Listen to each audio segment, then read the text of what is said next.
तो नमस्कार, आज हम लोग पढ़ेंगे मैथ्स। स्टार्ट करने जा रहे हैं मैथ्स में आप लोग का सबसे इम्पॉर्टेंट टॉपिक कैलकुलस।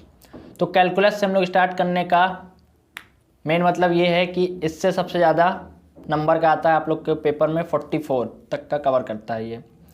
तो देख सकते हैं 44 मतलब 50 के आसपास है, मतलब 50% का क्वेश्चन यहीं से आएगा।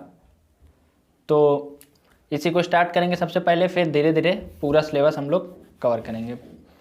तो कैलकुलस में मेनली क्या क्या पढ़ना रहता है, अब तक तो जान ही गए होंगे। डिफरेंशिएशन और इंटीग्रेशन, इसका नाम बहुत पहले से सब जानते रहते हैं, इंटर में आने के पहले से। खैर आता नहीं है सबको। तो डिफरेंशिएशन इंटीग्रेशन कैलकुलस में मेन यही दोनों हैं। हम लोग डिफरेंशिएशन स्टार्ट करेंगे, फिर इंटीग्रेशन, फिर डिफरेंशिएशन में इसका एप्लीकेशन भी पढ़ना रहता है। इसका एप्लीकेशन पढ़ेंगे तो इसका भी एप्लीकेशन पढ़ेंगे, ठीक, दोनों का एप्लीकेशन पढ़ेंगे। उसके बाद डिफरेंशिएशन पढ़ लिए हम लोग, इंटीग्रेशन पढ़ लिए, उन दोनों का एप्लीकेशन पढ़ लिए। फिर दोनों का एक कंबाइंड फॉर्म आता है, अगला चैप्टर आप लोग का आएगा लास्ट कैलकुलस का, उसे कहते हैं हम लोग डिफरेंशियल इक्वेशन।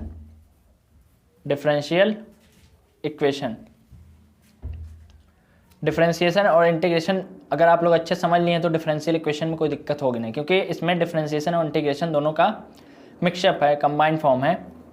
तो ये है पूरा सिलेबस। देखने में कितना छोटा लग रहा है, डिफरेंशिएशन पढ़ लिया, इंटीग्रेशन, एप्लीकेशन और डिफरेंशियल इक्वेशन खत्म हो गया। लेकिन ये है थोड़ा सा बड़ा है, तो ये पढ़ेंगे हम लोग। लेकिन उसके पहले एक छोटा सा टॉपिक है हम लोग का, क्या, कॉन्टिन्यूटी। इसी का टॉपिक है, कैलकुलस में ही आता है, कॉन्टिन्यूटी एंड डिफरेंशिएबिलिटी। तो कॉन्टिन्यूटी डिफरेंशिएबिलिटी ये बहुत छोटा टॉपिक है, तो आज हम लोग इसी को पढ़ेंगे।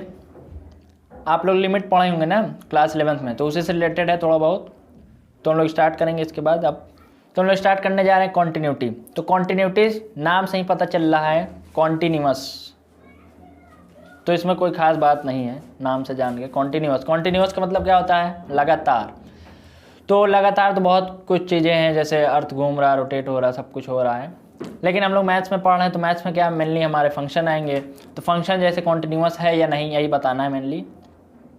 तो देखते हैं, जैसे तुम्हारा दे देगा, ये प्लेन होता है ना ये, तो फंक्शन कैसे बनाते हैं, कोई भी फंक्शन ऐसे बना लिए, तो ये कॉन्टिन्यूअस है या नहीं देख के बताने वाली पहले बात समझते हैं हम लोग ग्राफ से। तो ये देखो, ये फंक्शन लगातार चल रहा है, मतलब कॉन्टिन्यूअस है, तो कॉन्टिन्यूअस है, और क्या। और दूसरा एक और एग्जांपल ले लो, ये जैसे फंक्शन हो गया ये और ये, यहाँ पे फंक्शन नहीं है ना, इतना दूर चला, फिर इतना छूट गया, फिर यहाँ चला, मतलब इसने में ये डिसकॉन्टिन्यूअस है और ये तुम्हारा कॉन्टिन्यूअस है ना।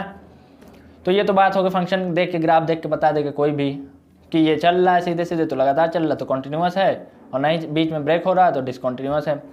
अब कॉन्टिन्यूअस है तो तुम्हारे क्वेश्चन में दो टाइप का क्वेश्चन आता है कि कॉन्टिन्यूअस है या डिसकॉन्टिन्यूअस है, और उसके बाद पूछता है कि किस पॉइंट पे डिसकॉन्टिन्यूअस है, किस पॉइंट पे कॉन्टिन्यूअस है।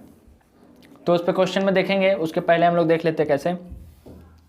जैसे आप लोग का कोई फंक्शन है, ये फंक्शन है, ठीक, कोई पॉइंट दे देगा आप लोग को, पॉइंट ए या सी कुछ भी मान लो, पॉइंट ए है, ठीक, कहेगा ये कोई फंक्शन है f(x) तुम्हारा, इसको बताओ पॉइंट ए पे ये कॉन्टिन्यूअस है या नहीं। कॉन्टिन्यूटी चेक कर रहे हैं अब हम लोग। तो हम लोग कोई फंक्शन दे दिया है और बोल रहा है पॉइंट ए पे कॉन्टिन्यूअस है या नहीं है, चेक करना है। तो कैसे चेक करोगे, ये पॉइंट ए है हमारा, तो यहाँ पे ये लगातार चल रहा है या नहीं चल रहा फंक्शन, बस यही चेक करना है। तो कैसे चेक करोगे, इस पॉइंट पे चेक कर लो, और इसके थोड़ा सा इधर आओ, इसके थोड़ा सा इधर आओ, इधर इधर दोनों तरफ आके यहाँ पे जो आएगी वैल्यू और यहाँ पे जो आएगी, अगर ये तीनों देखो अप्रॉक्सीमेटली, तो तीनों सेम ही हो जाएंगी ना, कन्वर्ज हो जाएंगी। तो थोड़ा सा इधर निकालेंगे, मान लो ये थोड़ी सी क्वांटिटी बढ़ाएं हम लोग h, और ये हो गया h, इधर भी थोड़ा सा h मान लो टेंस कर रहा है किसको, 0 को, बहुत कम, h बहुत छोटा है। तो इसमें अगर h जोड़ देंगे a में तो थोड़ा सा इधर चला जाएगा, और h घटा देंगे तो थोड़ा सा इधर आ जाएगा ना। तो यहीं से हमारा कॉन्सेप्ट आता है LHL और RHL। LHL और RHL, LHL मतलब होता है लेफ्ट हैंड लिमिट और right hand limit. Left side में है तो लेफ्ट हैंड लिमिट निकालेंगे, लेफ्ट हैंड लिमिट निकालने के लिए क्या रखेंगे, a - h इसमें करेंगे, और राइट हैंड में क्या करते हैं, a + h ये पॉइंट है, इसमें थोड़ा जोड़ दिए कुछ बहुत छोटी अमाउंट, जैसे एच हम लोग जोड़ रहे हैं यहाँ पे जो 0 को टेंड कर रहा है, तो ये थोड़ा सा इधर साइड आ जाएगा, थोड़ा सा इधर। अगर ये तीनों लगभग सेम हो जाते हैं, जैसे हमारा क्या फंक्शन की वैल्यू एफ ए और एल एच एल और आर एच एल, यही कंडीशन बन जाती है, तो फंक्शन हमारा क्या हो जाएगा, कॉन्टिन्यूअस हो जाएगा। अगर F A L H L और आर एच एल तीनों इक्वल आ जाते तो हमारा फंक्शन कॉन्टिन्यूअस हो जाएगा। कैसे हम लोग देखें, पॉइंट ए पे निकालना था, ठीक, तो पॉइंट ए पे फंक्शन की वैल्यू निकालोगे, फिर लेफ्ट हैंड लिमिट निकालोगे, कैसे, एच थोड़ा सा माइनस करके और एच थोड़ा सा ज़्यादा करके, और तीनों सेम आ जाएंगे। क्यों, क्योंकि ये लगभग सब पास पास ही हों, क्योंकि एच बहुत छोटा है, टेंड कर रहा है 0 को, ये तीनों बराबर हो जाएगा तो हमारा फंक्शन कॉन्टिन्यूअस हो जाएगा। अब देखते हैं क्वेश्चन। तो हमारे पास क्वेश्चन आ गया, आप लोग पढ़ चुके होंगे अब तक। तो इसमें दिया है क्या, F x equal 5x minus 3, x equal 0 minus 3 और 5, ये तुम्हारा फंक्शन है, और पूछ रहा है क्या कि x इक्वल 0, 3 पॉइंट दिया है, माइनस 3 और 5, इन तीनों पॉइंट पे चेक करना है कि फंक्शन कॉन्टिन्यूअस है या नहीं है। कॉन्टिन्यूअस नहीं है मतलब क्या है, डिसकॉन्टिन्यूअस है। तो अब इसका ग्राफ तो बना सकते हैं, क्योंकि लाइन है, आराम से इसके ग्रेडियंट निकालो, ग्रेडियंट मतलब स्लोप tan थीटा, तो इसके ग्रेडियंट निकाल के लाइन बना के वैसे देख लो, या हम लोग अब एनालिटिकल मेथड से देखेंगे। तो कैसे करते हैं, ये जो पॉइंट दिया है, तो पॉइंट को हम लोग किससे डिनोट किए थे जब समझ रहे थे ग्राफ में, तो ए से। तो क्या करेंगे, पॉइंट क्या किस पे, पहले x इक्वल 0 पे इसकी चेक करते कॉन्टिन्यूटी है या नहीं है कॉन्टिन्यूअस।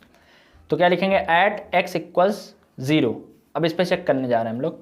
तो क्या क्या निकालेंगे, पहले एफ ए मतलब फंक्शन की वैल्यू, एफ ए की जगह तुम्हारा क्या है, पॉइंट क्या दिया है 0, तो यहाँ एफ एक्स, ये एफ एक्स था तो x था यहाँ पे, तो x के हिसाब से फंक्शन चल रहा था। अब यहाँ x की जगह जो भी नंबर आ जाएगा तो वो उसके हिसाब से चलेगा, तो जहाँ जहाँ x था वहाँ 0 रख देंगे। तो 5 इंटू 0 माइनस 3, ये आप लोग फंक्शन में पढ़े होंगे, नहीं पढ़े तो हम लोग पढ़ेंगे आगे। तो ये कितना आ गया इसकी वैल्यू, 5 इंटू 0 0 माइनस 3। अब क्या निकालेंगे, इसके बाद 3 चीज़ निकालनी है, F A L H L R H L. L H L निकालने के लिए क्या करते हैं, लिमिट तुम लोग पढ़े होगे, नहीं पढ़े तो थोड़ा सा देख लो। Limit x tends to, point क्या है तुम्हारा 0, और ये लेफ्ट साइड में है, तो लेफ्ट को अब कैसे दिखाया जाए, तो यहाँ माइनस लिख देते हैं, मतलब माइनस मतलब थोड़ा सा लेफ्ट साइड है। Limit x tends to 0 minus, point था तुम्हारा, अब यहाँ पे लिखते हैं क्या, एफ एक्स। उसके बाद इसको करते हैं लिमिट h टेंड्स टू 0, अब थोड़ा सा जोड़ेंगे या थोड़ा सा घटाएंगे, तो एल एच एल ले रहे हैं तो क्या करेंगे, h हमारा टेंड कर रहा है 0 को, उसको घटा दो, तो क्या करेंगे, एफ ए माइनस एच, और किस में से घटाएंगे, पॉइंट में से, पॉइंट से थोड़ा सा कम और थोड़ा सा ज़्यादा। अरे ये वाला ग्राफ नहीं था, ये a है तुम्हारा, ये h, इधर करे तो प्लस h, इधर करे तो माइनस h, ये लेफ्ट साइड है, ये राइट साइड है। तो ये कर दिए, अब इसी की वैल्यू निकाल दो। तो क्या करोगे, लिमिट h टेंड्स टू 0, अब फंक्शन में x की जगह क्या रखोगे, a माइनस एच, जहाँ जहाँ x है, तो 5a माइनस एच माइनस 3। अब लिमिट कैसे करते थे, अगर हमारा डिफाइंड है फंक्शन तो डायरेक्ट जो वैल्यू है h जिसको टेंड कर रहा है उसको वैल्यू डायरेक्ट रख देते थे, अगर नहीं है तो उसको सॉल्व करते थे और प्रॉपर्टी लगाते थे। यहाँ तो खैर ये डिफाइंड है, क्योंकि नीचे 0 बनने की कोई संभावना नहीं है।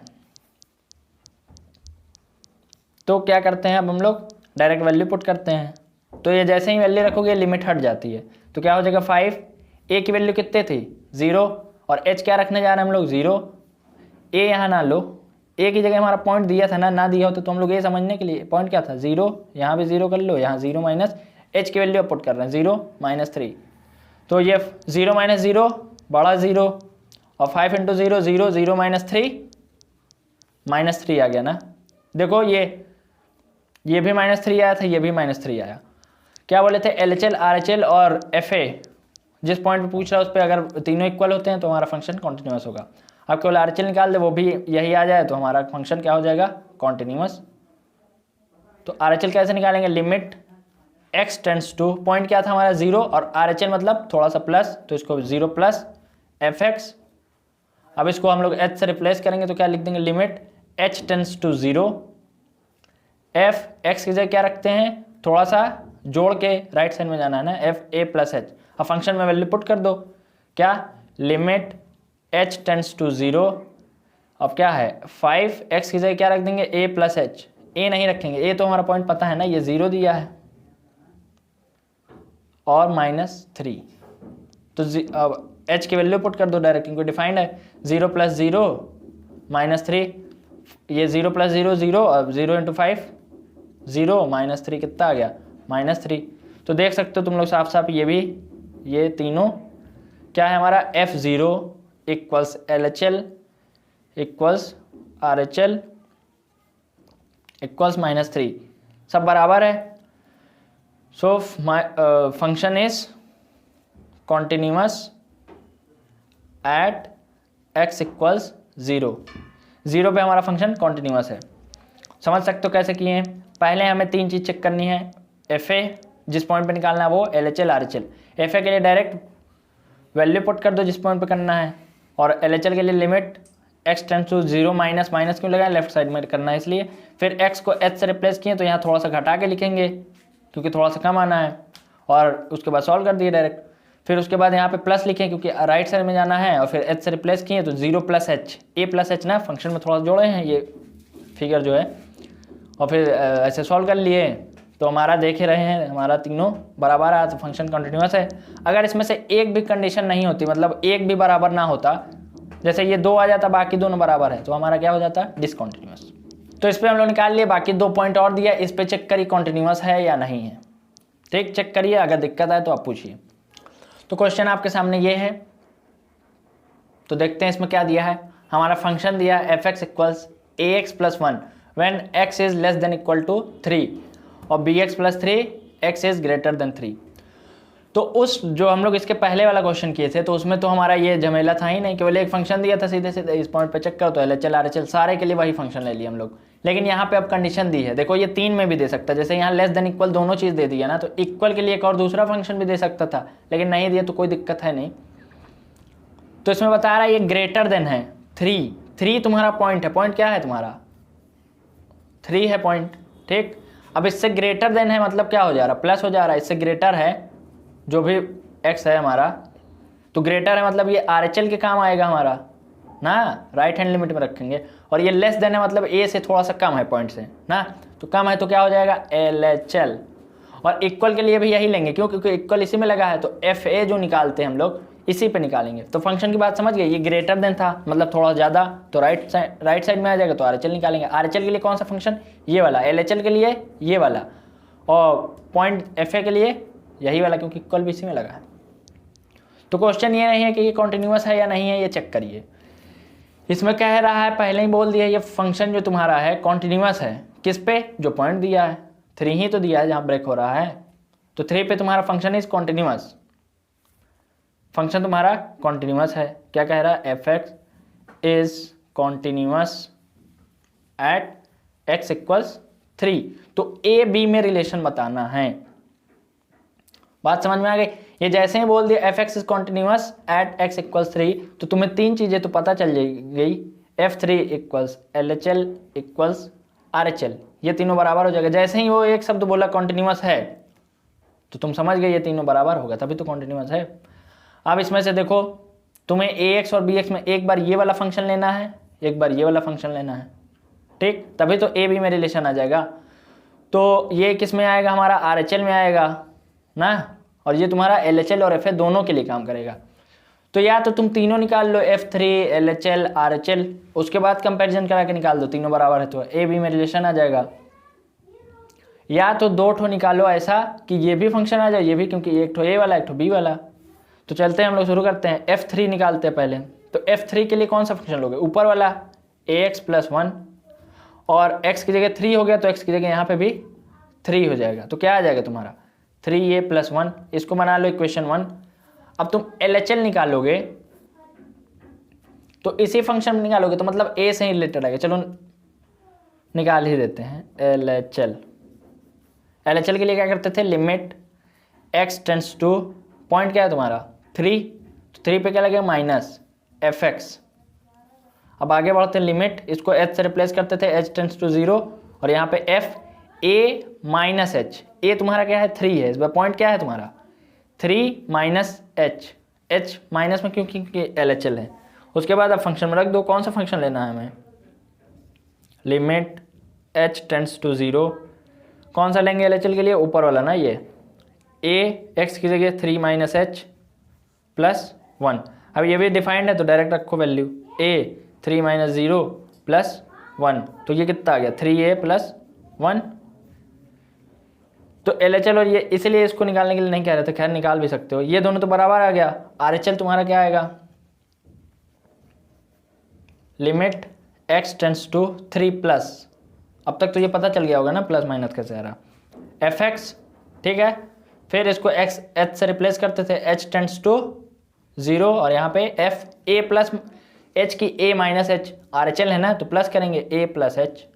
अब फंक्शन कौन सा लेंगे, ग्रेटर देन वाला, ग्रेटर देन वाला कौन सा है, ये वाला, तो क्या रख देंगे, limit h tends to 0 b x की जगह a प्लस h और प्लस 3, ठीक है। अब ये भी डिफाइंड है, डायरेक्ट वैल्यू रखो, a नहीं रखेंगे, a की जगह पॉइंट है ना हमारा दिया है, क्या दिया है 3 तो रखते हैं डायरेक्ट b 3 प्लस h की जगह 0 प्लस 3, कितना आ गया 3b प्लस 3, ये इक्वेशन 2 मान लो, इसको भी मान ही लो, कुछ अब मान ही रहे तो 3। अब तुम्हें ए बी में रिलेशन बनाना है, तो ये दोनों इक्वेशन लोगे तो कोई काम बनेगा नहीं, दोनों इक्वल है तो इक्वल तो दिख ही रहा है, इसमें कुछ सब कट जाएगा। ए बी में तो ए इसमें है और बी इसमें है, तो इन दोनों को, दोनों तो इक्वल होगा ना ये कंडीशन से, तो कर देते हैं क्या, 3a plus 1 equals 3b plus 3, ये दोनों इक्वल होगा, क्यों, फंक्शन क्या है तुम्हारा कॉन्टिन्यूअस।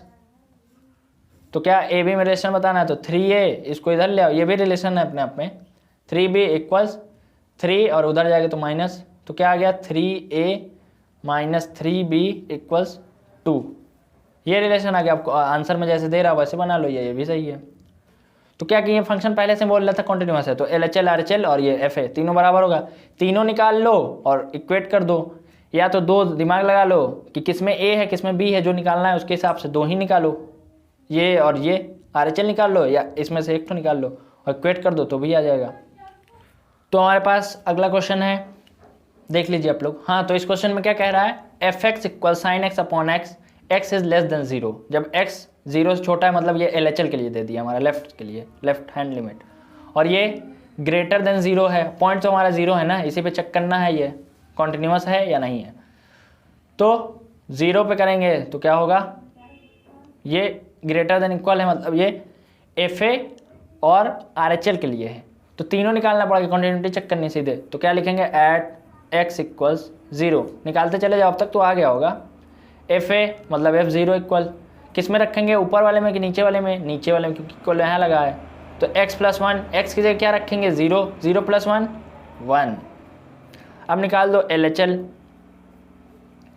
LHL के लिए क्या करते थे, limit x tends to 0 minus, ठीक है, fx, अब x को h से रिप्लेस कर दो, लिमिट h टेंड्स टू 0, और f x की जगह क्या रखोगे, a माइनस h की a plus h minus h, उसके बाद आप डायरेक्ट रखो फंक्शन में, लिमिट h टेंड्स टू 0। हाँ, तो फंक्शन कौन सा लेंगे भाई साहब, लेस देन है ना, LHL लेना है, तो लेस देन वाला कौन सा है, ये तो ग्रेटर देन है, ये लेस देन है, तो ये वाला लेंगे। साइन x की जगह क्या रखेंगे, a minus h upon a minus h, सही है।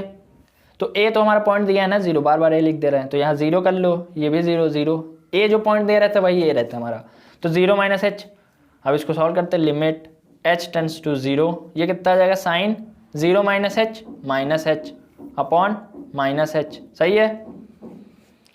अब क्या h हमारा जो है h टेंड्स टू 0 कर रहा है, डायरेक्ट h की वैल्यू रख सकते हैं, नहीं, क्योंकि यहाँ h जैसे ही 0 रखोगे तुम्हारा 0 और यहाँ 0 रखोगे तो कितना आ जाएगा, 0 अपॉन 0, जो कि अनडिफाइंड है, अभी तक इसका आंसर कोई बता ही नहीं पाया है, अनडिफाइंड हो जाएगा। तो लिमिट में तुम पढ़ोगे, इस सब चीज़ों से बचने के लिए कुछ कुछ किया जाता है, तो ये तो हो नहीं पाएगा, अब डायरेक्ट रख नहीं सकते, तो इसको सॉल्व करते हैं। तो हमारे पास एक पहले और सॉल्व कर लेते हैं, साइन माइनस थीटा कितना होता है, माइनस साइन थीटा, लिखते हैं यहाँ पे आगे क्या, limit h tends to 0, sine minus theta minus sine theta, तो sine minus h minus sine h हो जाएगा, और ये माइनस h है, माइनस से माइनस कट जाएगा, limit h tends to 0 sine h upon h, अभी भी नहीं रख सकते हैं, तो आप लोग पढ़े होंगे लिमिट, तुम लोग को ये फॉर्मूला पता होगा क्या, ये sign X upon x, limit आगे रहती थी, लिमिट एक्स टेंड्स टू 0, ये था तुम्हारा फॉर्मूला, इक्वल्स 1 होती थी ना, sine X upon X, X tends to 0 तो 1 होता था। यहाँ पे हमारा h है, लेकिन फॉर्मेट तो सेम है ना, x टेंड कर रहा है 0 को और यहाँ सेम है, तो h टेंड कर रहा है 0 को, यहाँ सेम है, तो इसकी वैल्यू सीधे डायरेक्ट क्या लिख सकते हो 1, अगर आ रहा है तो डायरेक्ट लिख सकते हो 1। अब क्या चेक करेंगे, RHL के लिए क्या करते थे, limit x tends to 0 plus 0 पर ही करना है ना, fx, उसके बाद limit h tends to 0 f a minus H के प्लस एच माइनस एच, नहीं RHL है ना तो प्लस हो जाएगा a प्लस एच। उसके बाद हम लोग क्या करेंगे, फंक्शन रख देंगे limit h tends to 0, function कौन सा लेंगे, ग्रेटर देन ये वाला x प्लस 1, तो x प्लस 1 की जगह a plus H plus 1, a की जगह 0 है ना हमारा पॉइंट, 0 प्लस एच, ये तो अनडिफाइंड नहीं है, डिफाइंड है क्योंकि नीचे 0 का झमेला ही नहीं है, तो डायरेक्ट वैल्यू पुट करो, तो 0 h की वैल्यू 0 प्लस 1, 0 प्लस 1 1 1 कितना आ गया 1। तो देख सकते हो तुम लोग साफ साफ ये तीनों इक्वल है, तो हमारा फंक्शन क्या है, fx इज कॉन्टिन्यूअस हो गया ना। तीन चीज चेक करनी है, ये थोड़ा अलग था, यहाँ प्रॉपर्टी लगी इसलिए इस क्वेश्चन को बता दिए। इसके साथ एक और क्वेश्चन आता है, यहाँ एक्स स्क्वायर है, तो उसमें जैसे ही तुम पुट करोगे तो डायरेक्ट वो 0 हो जाएगा, तो ये इजी है, इसके बाद ही वाला है, तो उसको तुम लोग लगाना नहीं आएगा तो पूछ लेना। तो हम लोग कॉन्टिन्यूटी पे बहुत क्वेश्चन देख लिए, जो आप लोग को ना आया उस पर पूछिए। अब कॉन्टिन्यूटी की थोड़े से प्रॉपर्टी की बात कर लेते हैं, कॉन्टिन्यूटी की प्रॉपर्टीज ऑफ कॉन्टिन्यूटी। तो इसकी प्रॉपर्टीज की बात करेंगे तो कैसे करेंगे, हम लोग दो फंक्शन ले लेते हैं, एक फंक्शन तुम्हारा fx और दूसरा फंक्शन gx, ठीक, कोई फंक्शन हो सकता है तुम्हारा fx और gx, और चार कंडीशन 1 2 3 4 5 तो ले लेते, चलो 5 तो ले लिए। अब तुमसे प्रॉपर्टी क्या है, इस तरह प्रॉपर्टी कहती है इसकी कॉन्टिन्यूटी की, कि अगर fx और gx तुम्हारे पास दो फंक्शन है, fx कॉन्टिन्यूअस है और gx भी कॉन्टिन्यूअस है, ठीक, fx और gx दोनों अलग अलग कॉन्टिन्यूअस हैं, तो fx प्लस gx और fx माइनस gx, अगला क्या होगा, अब तक आइडिया लगा लिए होगे, fx इंटू gx और fx अपॉन gx या gx अपॉन fx, और तीसरा fog x या gauf x। ये सब तो देख चुके हो ना तुम लोग, प्लस माइनस ये नहीं देखे होगे क्योंकि सिलेबस से हट गया है इस बार। तो ये इसको हम लोग बोलते हैं composite function, composition of function, composite function, ये तुम्हारा डिफरेंशिएशन में शुरू में ये इसी से स्टार्टिंग है। तो कंपोजिट फंक्शन बस यूं जान लो तुम कि तुम्हारे पास दो फंक्शन है, जैसे एक्स स्क्वायर हो गया और एक कॉस एक्स हो गया, कुछ भी ले सकते हो, दो फंक्शन है और दोनों को जब कंबाइन करा देते हैं तो हमारा कौन सा फंक्शन बन जाता है, कंपोजिट। जैसे कंबाइन कराने का मतलब ऐसे समझ लो तुम लोग कि x की जगह पे ये पूरे फंक्शन को रख दें, या इस फंक्शन को इसमें x की जगह पूरे पर रख दे तो वो बन जाएगा। अब जैसे इसको इसमें रख दे रहे हैं x की जगह पे, तो क्या हो जाएगा, x की जगह क्या है, cos x रख रहे हैं, और x का क्या था स्क्वायर, तो cos x का स्क्वायर हो गया। अगर इसको इसमें रख दें तो क्या बन जाएगा हमारा cos, और x की जगह क्या रख देंगे, x स्क्वायर। तो दोनों कंपोजिट फंक्शन, कंपोजिट मतलब जान ही रहे हो, दोनों को मिला दे संयुक्त फलन, ठीक। तो समझ गए, ये फॉग गॉफ समझ गए, और ये डिवाइड वाइड तो जानते ही हो। तो तुमसे बात क्या कहता है कि fx और gx दो फंक्शन हैं अलग अलग और दोनों कॉन्टिन्यूअस हैं, तो fx प्लस gx कॉन्टिन्यूअस होगा या नहीं होगा, और ये कॉन्टिन्यूअस होगा या नहीं होगा, ये पांचों पे बताना है। तो ये तुम्हारा कॉन्टिन्यूअस होगा, ये भी होगा, ये भी होगा, ये भी होगा, ये भी होगा, पांचों होगा। लेकिन बात यहाँ फंसती है fx अपॉन gx या gx अपॉन fx में। अगर gx की वैल्यू तुम्हारी 0 हो जाएगी तो ये अपॉन में 0 आ गया, मतलब तुम्हारा अनडिफाइंड हो जाएगा, और अनडिफाइंड हो जाएगा मतलब डिफाइन ही नहीं है, तो उसके तो सॉल्यूशन की बात ही खत्म हो जाती है, कॉन्टिन्यूअस है या नहीं है, ये है या वो नहीं है, इसको सॉल्व कैसे करेंगे। तो इसमें कॉन्टिन्यूअस है, लेकिन कब, g x not equals to 0, g x तुम्हारा g x not equals to 0, if g x not equals 0 होगा तो ये भी तुम्हारा कॉन्टिन्यूस होगा। ठीक, तो जैसे एक दो क्वेश्चन था तुम्हारे में क्या ऐसे, तो ये प्रॉपर्टी हो गई ना, समझ गए। एफ एक्स और जी एक्स दोनों अलग अलग हैं, तो जोड़ो घटाओ गुणा करो भाग करो या कंपोजिट फंक्शन करो, सारे कॉन्टिन्यूस होंगे। लेकिन डिवाइड वाले में एक बात याद करने वाली है कि नीचे अगर 0 हो जाएगा तो तुम्हारा अनडिफाइंड हो जाएगा।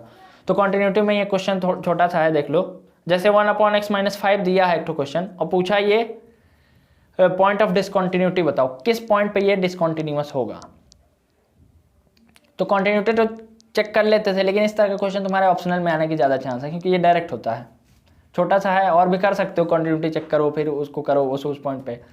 तो इसको सीधे देखो, ये कॉन्टिन्यूस होगा और डिसकॉन्टिन्यूस कब होगा, जब नीचे वाला तुम्हारा 0 हो जाए। नीचे ही फंक्शन है, ऊपर तो कुछ है नहीं, तो नीचे वाला अगर 0 हो जाए तो ये तुम्हारा डिसकॉन्टिन्यूस हो जाएगा। तो किस पॉइंट पे ये डिसकॉन्टिन्यूस है, तो इसको 0 कर देते हैं और जैसे ही ये 0 होगा तो ये डिसकॉन्टिन्यूस हो जाएगा, तो हमें पॉइंट मिल जाएगा।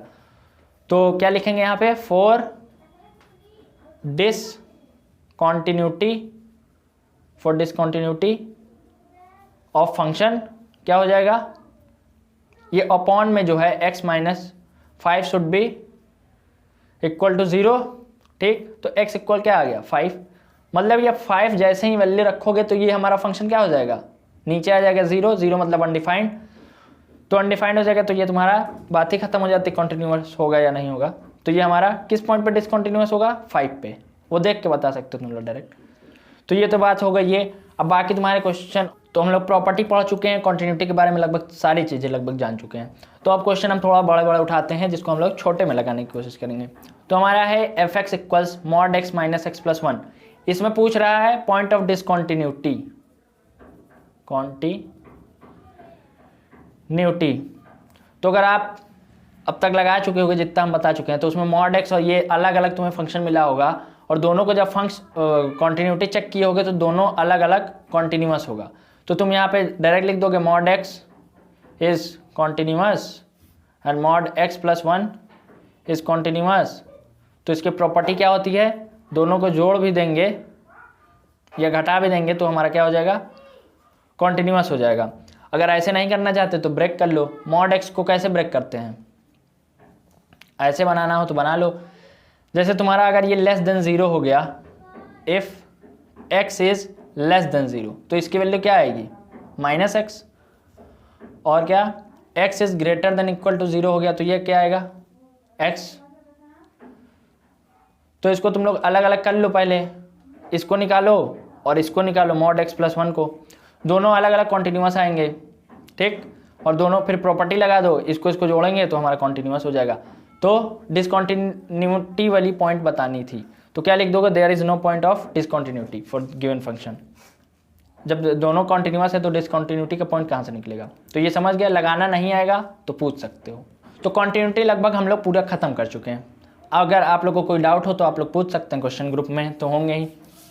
तो अब बात करते हैं, इसमें छोटा सा एक तुम्हारा क्या है, डिफरेंशियबिलिटी। डिफरेंशियबिलिटी को हिंदी में बोलते हैं डिफरेंशियबिलिटी को हिंदी में बोलते हैं अकलनीयता, और कॉन्टिन्यूटी को सततता। ठीक, और कैलकुलस को हिंदी में बोलते हैं कलन। तो डिफरेंशियबिलिटी तुम्हारे सिलेबस में है नहीं, एनसीईआरटी से हम लोग पढ़ेंगे। तो एनसीईआरटी में डिफरेंशियबिलिटी थोड़ा सा बताया है क्या होता है, उसके बाद डिफरेंशिएशन सीधे स्टार्ट कर दिया। तो हम लोग भी उतना ही पढ़ेंगे जितना दिया है, क्योंकि अब टाइम हम रह नहीं गया। तो डिफरेंशियबिलिटी क्या होती है, जैसे तुम्हारा डिफरेंशियबिलिटी पढ़ना है तुम्हें, तो इसमें दो फार्मूला याद कर लो। कोई फंक्शन डिफरेंशिएबल होगा या नहीं होगा, दो ही कंडीशन बनती है। जैसे कॉन्टिन्यूटी थी वैसे डिफरेंशियबिलिटी है, बस थोड़ी सी अलग है, अभी बताते हैं कैसे। तो डिफरेंशिएबल होगा या नहीं होगा, दो ही कंडीशन है। तो कोई फंक्शन डिफरेंशिएबल होगा या नहीं होगा, उसके लिए क्या करेंगे, तो इसमें केवल डिफरेंशिएबल के लिए हमें केवल ये निकालना रहता है, LHD और RH दो चीज़ निकाल लो। जैसे उसमें LHL, RHL और FA भी निकालना पड़ता था, इसमें दो ही चीज़, और दोनों को बराबर कर दो। अगर ये दोनों बराबर हैं तो तुम्हारा क्या हो जाएगा, फंक्शन डिफरेंशिएबल होगा। LHD क्या होता है, left hand derivative, right hand derivative. तो LHD RHD निकालना, अगर दोनों इक्वल है तो डिफरेंशिएबल होगा। तो तुम लोग 11th में फर्स्ट प्रिंसिपल का एक फॉर्मूला पढ़े होगे। फर्स्ट प्रिंसिपल किस लिए था? डिफरेंशिएशन करने के लिए किसी फंक्शन का। तो f' क्या होता था? Limit x tends to a किसी पॉइंट के लिए, और क्या होता था? f(x माइनस a) और minus fa upon x minus a। ये तुम्हारा फॉर्मूला होता था डिफरेंशिएशन का, फर्स्ट प्रिंसिपल। तो यहीं से ये भी तो डेरिवेटिव है, लेफ्ट हैंड डेरिवेटिव। डेरिवेटिव और डिफरेंशिएशन एक ही चीज़ तो है, तो डेरिवेटिव तो यहीं से निकलेगा। अब लेफ्ट हैंड है तो हम लोग क्या करेंगे? LHD में लेफ्ट हैंड के लिए क्या करेंगे? a माइनस एच रखेंगे, जैसे LHL में a माइनस एच रखते थे और a प्लस एच रखते थे। किसकी जगह? x की जगह। ये तुम्हारा क्या आएगा? LHD और ये RHD। ठीक, LHD RHD जब निकालोगे तो x को इससे रिप्लेस करोगे, इसमें रख देना, तो क्या आ जाएगा तुम्हारा? तो इसको LHD RHD निकालना है तो इसमें रखना, LHD के लिए फार्मूला आ जाएगा और RHD के लिए आ जाएगा। अगर ये दोनों बराबर हो जाता तो हमारा फंक्शन डिफरेंशिएबल होगा। खैर ये निकालने के लिए है नहीं तुम्हारे सिलेबस में, बस इतना जानो कि ये फर्स्ट प्रिंसिपल है और ये है LHD RHD निकालोगे। तो कैसे निकालोगे? अगर आ भी जाता बाई चांस तो ये रखो LHD के लिए, RHD के लिए इसमें रखो और निकाल दो। तो अब डिफरेंशिएबिलिटी और कॉन्टिन्यूटी में रिलेशन है एक ठो, उसको देखते हैं। तो हम लोग कॉन्टिन्यूटी डिफरेंशिएबिलिटी लगभग पढ़ चुके पूरा। ठीक, तो इसमें अब दोनों में संबंध क्या है, रिलेशन क्या है? तो कॉन्टिन्यूटी डिफरेंशिएबिलिटी में रिलेशन क्या है कि जैसे कोई फंक्शन हमारा कॉन्टिन्यूअस है, ठीक, उसकी कॉन्टिन्यूटी चेक किए, अगर वो कॉन्टिन्यूअस आ जाता है तो हमारा फंक्शन वो डिफरेंशिएबल हो भी सकता है। ये कॉन्टिन्यूअस है अगर तो हो भी सकता है और नहीं भी। लेकिन अगर फंक्शन तुम्हारा डिफरेंशिएबल चेक कर दिया, LHD RHD दोनों इक्वल आ गया, तो तुम्हारा कॉन्टिन्यूअस होना ही होना है। ठीक, तो यही है एक रिलेशन, छोटा सा पूछ सकता है सेंटेंस में आप लोग से कि कॉन्टिन्यूअस है तो डिफरेंशिएबल होगा, नहीं भी होगा, लेकिन अगर डिफरेंशिएबल है तो कॉन्टिन्यूअस उसे होना ही है। तो अगर तुमसे पूछे कि डिफरेंशिएबिलिटी और कॉन्टिन्यूटी दोनों चेक करो तो सीधे डिफरेंशिएबिलिटी चेक करो। ठीक, या दोनों चेक करो, देख लेना जैसा पूछा हो। तो इसको ऐसे याद कर लो, ऐसे ना याद हो तो ऐसे डब्बा बनाओ एक ठो, वेन डायग्राम ऐसे लिखो। ये तुम्हारा हो गया डिफरेंशिएबिलिटी और ये हो गया कॉन्टिन्यूटी। तो देखो इसके अंदर जितने हैं ये बड़े वाले में ये बड़ा वाला कॉन्टिन्यूटी दिखा रहा, ठीक, ये तो ये छोटा वाला इसी में आ रहा। मतलब जितने फंक्शन डिफरेंशिएबल हैं वो सब देखो सारे कॉन्टिन्यूटी के अंडर में ही आ रहे हैं ना। तो जितने डिफरेंशिएबल हैं वो सारे कॉन्टिन्यूअस हैं, लेकिन जितने कॉन्टिन्यूअस हैं वो डिफरेंशिएबल सारे कहाँ हैं? जो इधर साइड है वो तो डिफरेंशिएबल है, लेकिन इधर वाले डिफरेंशिएबल नहीं है। ठीक, तो हम लोग ने कॉन्टिन्यूटी डिफरेंशिएबिलिटी को पूरी तरीके से ख़त्म किया। अब आपकी तरफ से क्वेश्चन कोई डाउट आए तो आप पूछ सकते हैं। धन्यवाद।